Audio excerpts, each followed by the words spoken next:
Alors nous nous situons donc à Escottes en Vallée d'Aspe, sur la route du col de Marie-Blanque, à proximité du parc national des Pyrénées.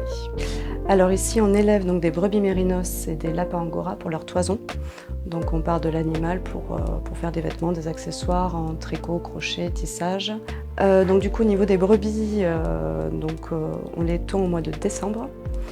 Juste avant l'agnelage, comme ça on a la laine qui est moins abîmée, ils ne sont pas encore entrés dans la bergerie. Après la tonte, donc du coup maintenant j'envoie en microfilature une partie, une autre que je garde un peu sur la ferme pour travailler complètement à la main.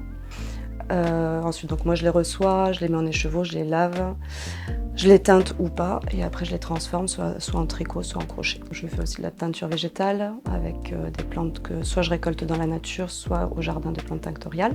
Je teinte en suivant selon les quantités, ou alors d'abord je fais sécher les fleurs et je les teinte à l'automne, à l'hiver selon un peu la demande. Ensuite, donc après que c'est teint, je vais donc tricoter, transformer en vêtements. C'est vraiment selon les saisons, selon ce que j'ai envie de faire, selon ce qu'on me demande. Donc les produits qui sont à la vente, ce sont pour le moment principalement des accessoires, des petites pièces. Tout ce qui est bonnet, écharpe, châle.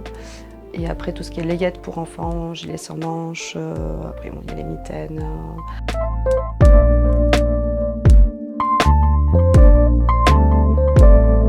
Alors Esprit Parc pour moi, tout simplement c'était des valeurs simples, c'est-à-dire respecter la faune et la flore. Pour moi ça me semblait logique de signer la charte, puisque c'est des choses que je fais tous les jours. C'est des valeurs qui me semblent logiques.